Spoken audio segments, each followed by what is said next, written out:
I'm going to get in trouble for asking this question, but I'm going to ask it anyways. Everyone you work with, are they friends or are they associates? Yo, what's going on, fam? It's your boy, Ayo. And man, we are back in the building here for another show right here at the table. And y'all know, we keep it real, relatable, and relevant here every single Monday. Man, y'all, and today I'm so excited because today's guest is a generational trendsetter, cultural architect, spiritual leader, and published author of the book Relational Intelligence. Welcome to the table, the founder, lead pastor of Change Church, and a dear friend of mine, the one and only Dr. Dharius Daniels. Thank you so much for being on. You know this. You've known me for years, and the world, my tribe, needs to know that you are by far my favorite preacher, teacher of the gospel, communicator. I study you. I study your sermons, man. So thanks so much for joining us and having a conversation with us. Man, it's my pleasure. I appreciate everything that you do and what you're bringing to culture and the difference that you're making in this generation, bro. It's my honor. Man, it's my honor. Now, I'm just being real. It's my honor. You just released a book in January of this year called Relational Intelligence. It's the people skills you need for the life of purpose you want. Let's dive in. Why is this book such an important conversation in today's day and time? Okay, so I want to first of all start off by sharing why I wrote it, right? Okay, let's do it. So I had this epiphany, and this epiphany was kind of in the same time frame. It was personal and professional. And I saw people's greatest joy and greatest pain was coming from the same place, relationships.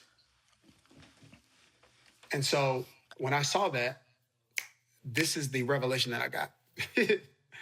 And that is, you can't get life right and get relationships wrong. Now, this is what I mean by that. This is what I mean by that. I'm not saying a person can't be professionally successful. Okay. And do poorly at relationships. I think there's evidence to the contrary of that. We can argue how long you're going to be, you're going to be successful. But this is what I saw, Anthony, that there's a difference between, so when I say getting life right, there's a difference between standard of living and quality of life. Just because you have a high standard of living doesn't mean you have a high quality of life. And your quality of life is greatly determined by relationships, the people you have in it. It's that simple. When I saw people's greatest joy, greatest pain came from the same place, then I saw their greatest peace and their productivity. So their peace and their productivity was also linked to the same thing, relationships. So I got to ask this question because I know people watching right now. Well, what do you mean by low relational standards? I know you mean by like toxic. I don't want toxic people, but outside of dating, what does that mean, low relational standards? Yeah, it just means that when it comes to them choosing, because I break relationships up in these 4 categories in the book: friends, associates, assignments, and advisors. Ooh. So when it comes to choosing, let's say friends, for example, or associates, let's just use those 2 categories. Well, for many people, the criteria was you not hurting me. Right, so like, how's that relationship? I mean, it's good. I mean, they never did anything to me. I was like, yo, so that's the standard? If that's the case, then man, we got a lot of friends. If that's the standard, yeah, that's the standard. Nah, man. So it was this whole lot. I began to see that intelligence doesn't transfer into every area. That if you give somebody, your stewardship is important to you. Yeah, man, people can manage money well. Yeah, that intelligence doesn't always translate over to relationships. That's true. But most people think they're relationally intelligent. Wow. Yeah. So when you think about this younger generation, as far as in like 20 and 30, in the 20s and 30s, what do you think, from your perspective, are the first key things we need to be looking into when it comes to developing quality relationships? And I know this generation, we really do, especially as single people, we focus on dating relationships. But let's take that off to the plate, like you said, and let's talk about what should we be doing to develop healthy friendship relationships. And you said something that's so key that I think some people are like, what does it mean by that? Assignment relationships. That was like, I know what you mean by that, but I really want to get you to dive in deep into that. But when it comes to healthy relationships, what should we be doing, especially in the 20s and 30s? That's really good. So the first thing is, Anthony, I'm going to say you need a healthy definition of them. Okay. Right? And so here's what I mean by that. Just because you call it that don't mean you make them that. So, yes, I can call you that. That don't make you that. I'd be like, Anthony's my friend. That don't make you my friend. Ooh. Right? Come on. Come on, you're right. And so what ends up happening is without healthy definitions, because relational intelligence is all about aligning and defining your relationships. And what that practically means is knowing where to make investments and what kind of investments to make. Emotionally, your time, every relationship costs you something. You got to make sure it's worth it. Yeah. But then you also got expectations. There are things that you expect from people. And a lot of times people get frustrated because they're calling somebody a friend, expecting them to behave like a friend. But that person's never demonstrated the fruit of a friend. A friend. Ooh. Yeah. So you need you got to start with a healthy definition. What is a friend? Yeah. What is an associate? What is an assignment? What is an advisor? Then I think everything else kind of falls into place. I'm going to get in trouble for asking this question, but I'm going to ask it anyways. Everyone you work with, are they friends or are they associates? I hear a lot of people call their coworkers, oh, that's my friend. But then when they leave the job or when they get fired from the job, they've never heard from their friend. Is that a friend or is that an associate or is that a coworker? Like, I get so confused because some people, I'm like, well, your coworker is not necessarily a friend. I mean, I'm not saying they're a bad person, but so I'm going to go to you for that because some people looking at me right now, through my window here, like, whoa, Anthony, where are you going with this? What do you mean? What do you think that is? Yeah. So one, that's the one people get confused the most. Oh, okay. And it's the most dangerous one. Is it? It is. It's the most, and I'm going to tell you why. So when you deal with an associate relationship is a relationship that's formed based on an intersecting schedule or common interests. So work is an example of an intersecting schedule. Our schedules just intersect. We work at the same place. We spend a bunch of time together. We can incorrectly assume we're closer than what we actually are. So what can start happening is you can get close to someone, watch this, who doesn't have the character for friendship. Yeah. And watch this. When you're in a relationship with somebody, their character becomes your crisis. Ooh. So now you can share some stuff with a friend and they're going to keep it confidential. Yeah. You might share some stuff with an associate and you thinking that they meet the friendship criteria because y'all close, but they don't have character. And so those two cause the most pain and the most disappointment for people. And so there are certain relationships I have that have the spirit of friendship. They're friendly. But I'm very much aware that if I don't do what I do, we don't have this relationship. Come on, man. Come on. So no matter what they call me, in my head, I know I'm an associate. Yes. There's some areas where I know if I didn't have this gift, we wouldn't have this relationship. That's not a friendship. That's an associate. That's not evil. Yes. I just don't expect us to be that close. Wow. After this season of collaboration is over. And you know what? That goes back to what you said. The reason why some of us are in pain is because of the same things. It's like we have these expectations, but it was never clear from the very beginning because we didn't have clear definitions of that relationship from our perspective. Yeah. Yeah. Oh, man. Y'all just now tuned in. You tuned into the table where here we have a real, relatable, and relevant conversation. And today we have one of my mentors, good friends. I can call him a good friend. I trust him. He knows some stuff about me, and I've been able to just really get wise counsel from this guy, Dr. Dharius Daniels, the author of Relational Intelligence, also one of the best sought-out speakers in the country today Just an amazing, amazing, amazing guy. We're going to drop his book below, Relational Intelligence. And also, I'm going to drop his Instagram and stuff below because, y'all, this guy is not just a preacher, but he's also a motivational speaker. This man knows how to give you the word, give you life skills, all in the same nugget. And so if you're just now tuned in, please follow this guy. Check him out below. But let's dive a little deeper. Assignment. You talked about assignment as in a relationship. What does that mean?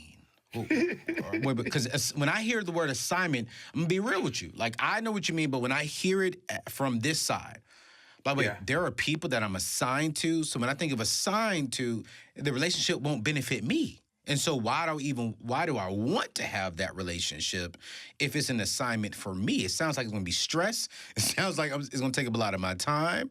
But what does that mean, and why is that important to have some of those? Or is it important for us to have that?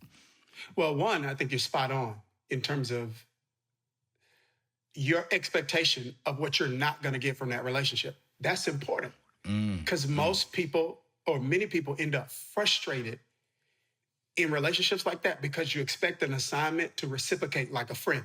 Oh, come on. Yes, sir. Right? Yes, and you got to realize that, okay, in one relationship, you're going to be the assignment. You're going to need an advisor, a mentor. So this is what I mean.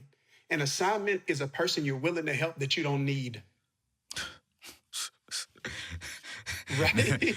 But now wait, I like that. I like the way you break that down. I really do. It's like, I'm here to help you, but I already know you can't help me, or you won't help me. Right. And I'm not saying you manage the relationship that way. I'm not saying that you tell the person, I don't need you. Right. You know what I mean? You need me. That's not what I'm saying. But I am saying you have a realistic expectation regarding whether or not they can reciprocate. They're not going to be able to give back to you what you give to them. Now, the reason, I think, one, you got a moral obligation to share your experiences, your ability, and your influence with someone else. I do. Wow. I just think everybody's life is the benefit of that. Like, we've all benefited from someone up close, a long distance, mentoring, coaching, leading us. Now, because our lives have benefited from that, I think there's just a moral obligation for you to do the same thing. Yeah. Now, the reason I say assignments, though, Anthony, is because this. And this is really important because I don't want your audience to waste time. They're in thriving years, peak season. You can do a lot, got a lot of energy, got a lot of opportunities. You got to steward this season well. Your older self is going to look back at yourself in this season, is going to be happy with you or mad at you. Right? You determine that. So, I think it's really important for people to wrap their head around this. Every need is not your responsibility. Say that one more time there, Pastor. Every need is not your responsibility. Right? We're human. We're not God. Yeah. So that means everyone who needs help. It's not my responsibility. It's not your responsibility. Watch this. Now, this is something else too. Everybody who thinks they want your mentorship is not ready for it. Right? So I think it's important to, someone may say, okay, well, how do you determine what an assignment is? I think if you're a person of faith, then there's this prompting, there's a God factor. But if not, and in addition to that, I think there also has to be some criteria that you set in terms of, in this season of my life, how many people can I help? Yeah. And then what's the criteria that I set in place? So like in coaching, in the coaching world, we call it an ideal client. Who's your kind of ideal client? I would say you take that same thing and you apply it. And someone may be listening, they're like, fam, I'm a senior in college. Who can I mentor? A freshman? Yes. Come on, man. A sophomore? Yep. A junior? 100%. When I went to grad school at Princeton, and when I went there, my first day walking in the cafeteria, a group of brothers brought me over. It's like, okay, who you taking? Okay, don't take this person, take this person. Okay, this is how you need to schedule your days. And so my life is the fruit of that. And I feel like everybody that's listening to us needs to understand the importance of throwing that life into somebody else's. I want to ask you another question that I've learned from you and I've watched you do over the years. And then I want to ask you something around, I'm a money guy, so I got to throw a money question in there. You Sure. just mentioned Princeton, so I got to ask you about Princeton coming up here. But one of the things I've seen you do so well that has encouraged me, like in my space, is you submit yourself to an amazing guy named R.A. Vernon. You have that relationship there to where, you have a mentor, you have a spiritual advisor. I don't see a lot of younger people really, really having strong mentors in their life, someone who they can go to get wisdom, counsel, and honestly just listen to them. I watched the video with you and R.A. Vernon and how he said that he wasn't impressed with your skills, with your gifts. He wanted to know about your personal life. How are you and your wife doing? And he spoke into that, and you all have had some encouraging conversations. Even one time I heard him on a video he said I was like, wow, he said it to Dr. Dharius Daniels. He said, oh, you know how to preach, but you didn't have no soul. And I was like, wait, did he just say that to Dharius Daniels? But it's like to hear your response, like, okay, speak to us about having that relationship of a strong advisor, mentor, spiritual father, whatever that may be to whatever life that they have. Speak to that, because Dave is that for me. When it comes to like my money and my business life, Dave is that guy who I listen to. Mm-hmm. And it's because of him I've been able to get out of debt and build the wealth that I'm building because of his wisdom. And I also believe your success. R.A. Vernon played a major role into speaking to your life. Very so why so. is that so important for us young people? Well, I'm going to tell you why I think it's important for me, at least, or why it was and is important for me. And that's this. There are going to be two ways you learn: by experience or mentorship. Okay. Mentorship gives you an education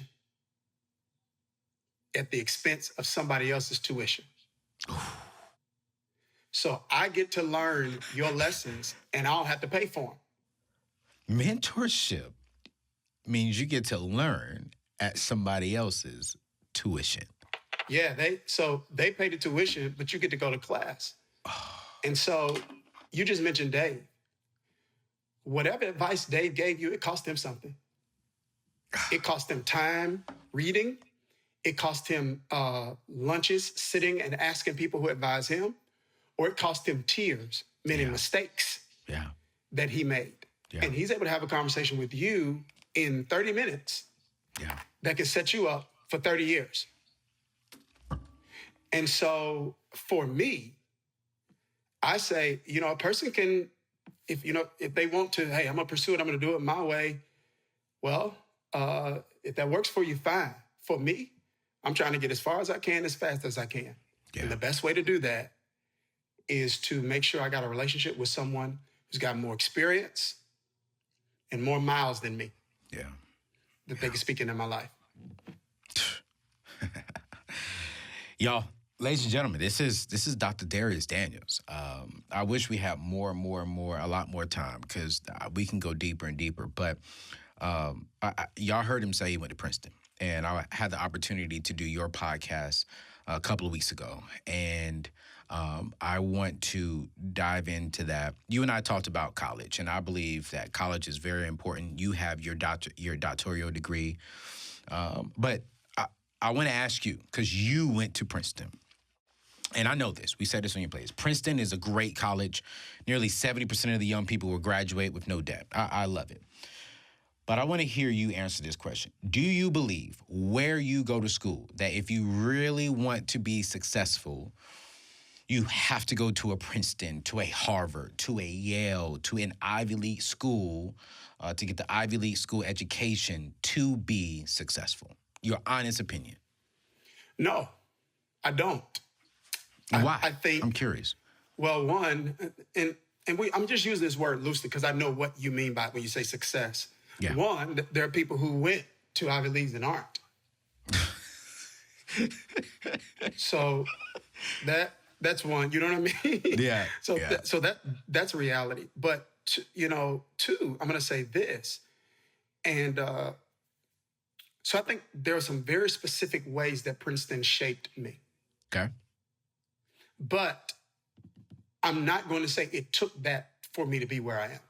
Come on, see? Yes. Because the way I'm wired is, I would like to think I would have squeezed out every opportunity, every ounce of knowledge that I could from wherever I went. Come on. I don't think it's always. Now, Princeton did serve me well in a number of different areas. Yeah. But it is not always where you go. It's how you steward wherever you are. Come on, man. And if you're willing to make the most out of wherever you go, if it's in you, you're going to win. Come on. Yeah, if you're a winner, You're going to win. if you're a winner, you're going to win. I could have went to Howard. I could have went. All over. Didn't matter. You have a son. Where's your son going? Is he going to Princeton? He's going to West Point. He turned down West Princeton. Point. He turned down Princeton. Wait. His father went to Princeton. He got accepted into Princeton, and he turned it down to go to West Point. He's going to West Point, yeah. And as a father, how come you didn't push him to go to Princeton? Or did you push him to go to Princeton? I didn't. I didn't push him to go anywhere. My advice to him was, if you steward wherever you go well, I have no doubt you're going to do well. Now, I got to ask this question too. And it's just me and you talking. You're a very well-educated, well-spoken guy. Went to a Ivy League school, very educated. If your son would have said, Dad, I want to go to community college for the first 2 years and then transfer to our local in-state school right now, would you have been disappointed with that decision? I would have been disappointed with that decision. I would have wanted to know why he felt like that was the right decision for him, because he's so bright. Got you. Right? Meaning that just off of his academic ability alone, there's some other institutions he could have gone to and could have gone to him for free. Come on. That's it. So if that was going to be the most prudent move for him financially, then it would have been a different conversation. I'd been like, well, I think that makes sense. That's exactly what my mom did. Oh, wow. Wow. That's 100%. My mom went back to school after my sister and I she was married and she had my sister and I, and she was working during the day and going to school at night. So she went to a community college first, and then she transferred to a state school and ended up graduating from Mississippi Valley State University in Itta, Mississippi. So I just felt like that wouldn't have been probably the wisest move for him, because he had so many other opportunities. But clearly, yeah. I would have had no issue in general with him making a decision like that. Awesome. Well, again, thank you so much, man, for your time. And, man, again, thank you. Absolutely. My pleasure. Y'all, if you all love what you heard today, I want you to check out the description below. I want you to go purchase his book, and I want you to follow him on Instagram and join his community. He would definitely grow you and challenge you. Make sure, I want you to hit that subscribe button, because I'm telling you right now, every single Monday, this is what we're doing. We're talking about your money, and we're talking about your life. And I believe that those two play hand in hand. Speaking of money, you guys know we're starting this new thing out to where you can Zoom on in and have a conversation with me. Today, we have Sarah Winters, who's going to Zoom in, and for 5 minutes, we're going to talk about, she's going to ask me a question, and I'm going to answer her question. All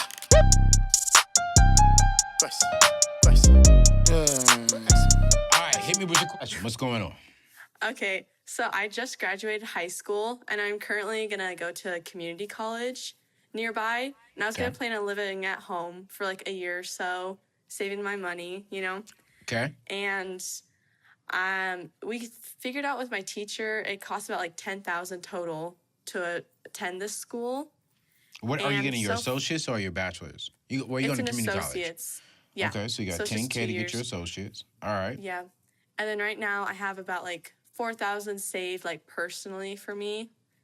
And then I have a $1,000 scholarship.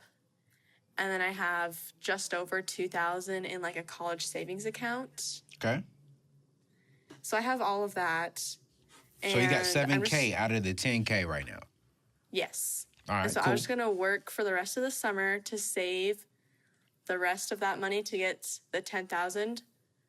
And then I just wanted to know what would be best to do after I save all that money to get the $10,000. like, should I start investing? Because when I first read your book, it has like if you start younger, invest in your retirement, you'll get more. So I was wondering if that would be good, or start like an emergency fund, because like I live at home, but obviously I'll need one when I move out, you know? Yeah. All right, so let's talk about this. This is a great question. You know, you're 18 years old. You have $7,000 pretty much to go towards college. You need to stack up another $3 to get your associate's degree. What are you going to do with the associate's degree? What's next after the associate's? Is that all that you will need to pursue your career, or do you need a bachelor's to go after your particular degree? I was planning on getting 2 more years after it. Okay. To have like 4 years total for college. What's the bachelor's going to be in? Business and finance. Business and finance. So what do you want to do with that degree? I'd love to be like personal finance, or do stuff like that for businesses or just people in general. Okay. All right. So to answer your question, like, should you invest it? No. Your number one investment right now that you can make is into yourself. So I want you to get through your first 2 years of community college 100% free. Then after that, what I want you to do is go ahead and start saving and pay cash for your bachelor's degree. All right? Because the average student, you know this, you read my book. The average student is going to graduate with about $35,000 in student loan debt. You're not going to be that one. All right? You're not going to be that individual. So what I want you to do right now is don't worry about investing $100 so you could be a multimillionaire at the age of 65. Because if you can graduate at 22 years old, at 21 years old without any debt, you will be a multimillionaire. So here's the first steps of what I want you to do. Is number one, is I want you to go ahead and start working as much as you can. Start working 20 hours a week. And I want you to go ahead and start stacking up as much money as you possibly can so you can pay cash for college. You're starting off good. You're going to a community college. You're going to transfer to that area. While you're in school, I want you to go download my favorite budgeting app, because here's a secret that a lot of college students do not do. They do not budget, and they think they don't need to budget because they don't make a lot of money. Well, if you're making $100, if you're making $50 a month, I want you to budget it. So go download this app called Every Dollar. It's 100% free. And I want you to download that, and I want you to list all of your income. So if you're working 20 hours a week, list all of your expenses. So list your books, list your tuition, list every single thing that you have to pay for. Do you have a car? Yes. Oh, gas. Okay? List your gas, list your insurance, list everything that you have to pay. And at the end of that budget, it should equal 0. Here's the key thing.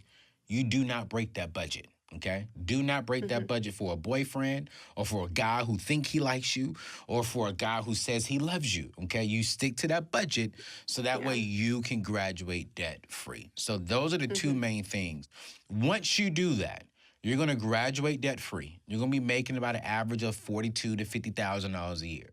You're going to invest 15% of your income. So you're going to invest more than $100 a month. You're going to be investing close to like $300-$400 a month, and you're going to be making a lot of money. Yeah. All right? But you're graduating during an interesting season. How do you feel right now? Because did you all have a high school graduation this year? Not really. It was like just because they had it like a whole day. And so everybody took a turn, like a time slot. So I went in at like the end. Okay. So it was kind of awkward. Yeah, I understand. It was. But use this time wisely, okay? Your class, the class of 2020, is experiencing something no one has ever done before. I want you to use this time wisely. Maybe start looking into maybe some other schools that may be offering cheaper tuition. Online school right now is a great option. So use this time wisely and take advantage of this season. So sorry you had to miss out, and so sorry it happened during your school year. But look at how you can take advantage of this year. Yeah. How can you use this to get you ahead of the class of 2021 that's coming behind you, or get you ahead of the class of 2019 that graduated the year before you? So use this time wisely. But Sarah, thanks so much for zooming in with me and allowing me and my people to see your face, and congrats. And I'm excited about your future. Thank you. All right, now. Thank you so much. Wow, you guys, that was such a great show today. To start off with Pastor Dharius Daniels and talking about how do we build our network, how do we build relationships that impact our life. Thank you all so much for rocking with your boy. I want you to, if you have a question, I want you to email us at askao@ramseysolutions.com, askao@ramseysolutions.com. I'll put that email below because I want to zoom in with you and have a conversation about your life, your money, and just anything you want to talk about. So email us and we'll get you zoomed in. It's your boy, Anthony O'Neill. You guys already know. I'm going to see you next Monday. Peace out.